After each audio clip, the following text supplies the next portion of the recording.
But that didn't turn out to be the only problem that the Prime Minister had today, which led to a weird scene in Anthony Albanese's press conference.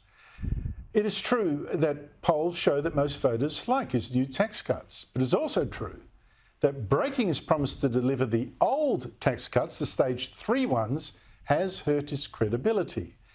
Who now trusts Anthony Albanese's word? And the West Australian newspaper ran this front page today demanding Albanese sign a pledge not to cut that state share of the GST collected by the federal government. His word apparently now is not his bond. So Albanese signed the arm of a reporter from that paper, a former Labor staffer.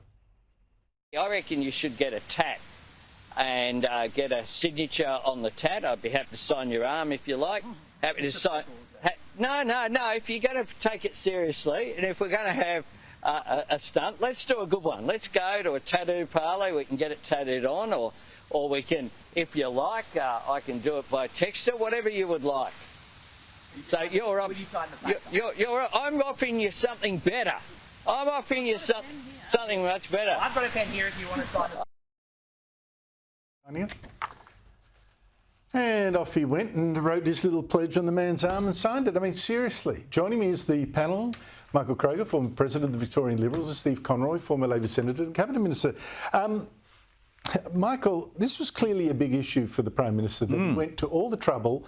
I hope to show the overlay later of him signing, writing the pledge, signing the arm, knowing it had hit the TV, all the TV newses. Why?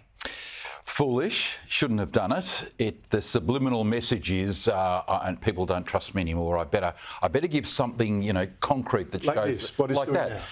The terrible problem for Albo is that Mark Latham did the same thing in 2004. In the federal election, Mark signed not an arm, he signed that big bloated oversized cheque, promising not to increase interest rates under a Labor government if he won. He signed that huge cheque. It'll be dug out shortly for people to see.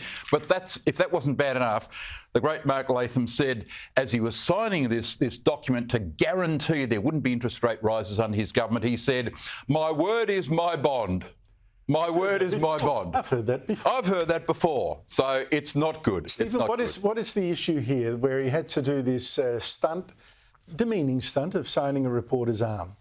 Well, I mean, Turnbull did a deal to try and protect Western Australian seats that has turned out to be extraordinarily generous to the Western Australian state government. Too generous? Well, it was a deal that Turnbull did, and we committed to keep it. And as you saw from that front page, the West Australians take this very seriously. Whether you believe it's a confected campaign, whether you believe it's blown out, they're now putting the feet to the fire of the Prime Minister and saying, give us a vow, give us a guarantee, sign someone's arm. But do you get my point that he couldn't just say, of course I'm going to do it, that it's an issue that he actually... No, we said, I think... Now his credibility is so shot, he's got to do a cheap stunt like that. No, I mean, I think if you remember, I said, when they, faced with the decision and dilemma that they had, did they do what was going to be necessary to alleviate Australians' cost of living? It would take some paint off. And today was an example where that paint, it's clearly that paint's been taken off. But you're right to criticise Turnbull for that deal. It is absurdly generous. And but now, which government would dare, which party would dare to wind it back? I mean, it's just ridiculous. The landing of the boat, Michael, I mean, it's only the second in about 3 months to land under this government.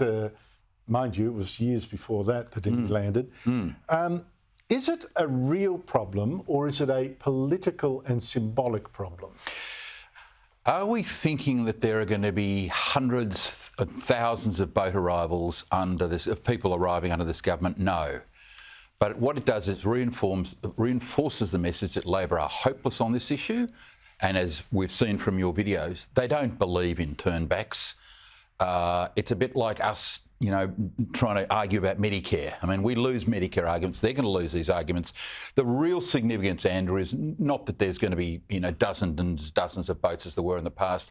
There are 5 seats Labor have at risk in Western Australia. Tangney, Hasluck, Swan, Pearce, Cowan, I think. There's 5 of them. Curtin. 5 of them at risk. Now, some of those seats had 14% swings against the coalition at the election 2022. All of those 5 at risk. That will plunge the government into crisis. That's his real trouble, that people in Western Australia are thinking, here we go again. Is it? How much of a problem is it? Because I tend to agree with Michael. This has been thrashed out at an ALP national conference. Our policy has been consistent now for 5 or 6 years. I think you might even go back to 26. Yeah, but so with the tax-free, Michael, tax cuts. 2 weeks ago, you sat in the same chair and you said what the Liberal Party wants to talk about is tax. Every time we talk about tax, we win. And you just don't seem to want to talk about tax anymore in the lead up to Dunkley. Peter Dutton, very happy to. It is like a wooden staked or vampire at the moment. To be fair, debate around. Very happy to talk about tax. The Liberals didn't send this boat over. They're going woohoo, and they're taking all the political advantage of it, and they'll keep trying to milk it every day between now and the Dunkley by-election because they can't. Yeah, but it's a concatenation of events. I mean, I showed you the clips. Neither Albanese or Giles. 15, some of those were 10 years old. No, I know, but their heart isn't in it. You know, you don't put that extra effort in if your heart's not in it, and you're seeing the results. Straightforward. We're not seeing any results. Even Michael's not trying to pretend. 2 votes. Even Michael's not trying to pretend. People let out. Even Michael's not trying to pretend there's a flood of asylum seeker intake raised. There's more no Palestinians coming. I mean, of course you're seeing. No substantive change to the arrangements that have been there from the Liberal Party. And we've been in government 18 months and you've had a couple of boats turn up. So it's not just that. I'm just saying. There's no signal to the people smugglers.